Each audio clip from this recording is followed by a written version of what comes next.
আসসালামু আলাইকুম। একটি পণ্য 2500 টাকায় বিক্রি করলে 25% লাভ হয়। পণ্যটির ক্রয় মূল্য কত? আমরা তো জানি পণ্যটি হলো ক্রয় মূল্য হলো 100%, 100 দিয়ে দিলাম।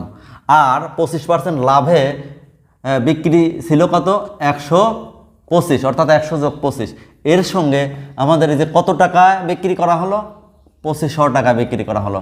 কাটাকাটি করলে যেটি হয় এই 5 4 25 100, 5 25 5 দিয়ে আবার এটা কাটলে 500, 4 5 20, অর্থাৎ পণ্যটির ক্রয় মূল্য 2000 টাকা।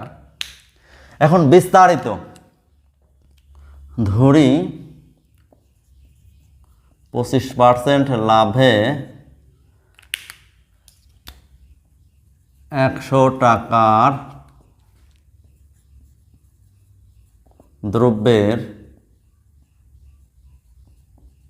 বিক্রি মূল্য 100 যোগ 25 সমান 125 টাকা।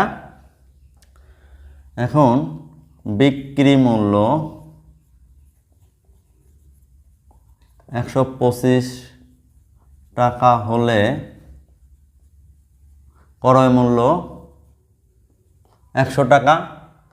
বিক্রি মূল্য 1 টাকা হইলে ক্রয় মূল্য 100/125 টাকা। বিক্রি মূল্য এই যে 2500 টাকা হইলে ক্রয় মূল্য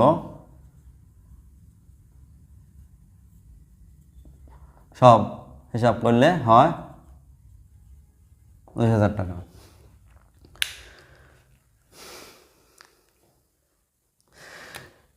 %25 লাভে 100 টাকার দ্রব্যের বিক্রি মূল্য 100 যোগ 25 মানে 125 টাকা। এখন বিক্রি মূল্য 125 টাকা হলে ক্রয় মূল্য 100 টাকা। বিক্রি মূল্য 1 টাকা হলে ক্রয় মূল্য 100/125 টাকা। বিক্রি মূল্য এই যে 2500 টাকা হইলে ক্রয় মূল্য এই যে 2500 এর সঙ্গে গুণ হয়ে গেল, এই যে কাটাকাটি করে 2000 টাকা। Thank you.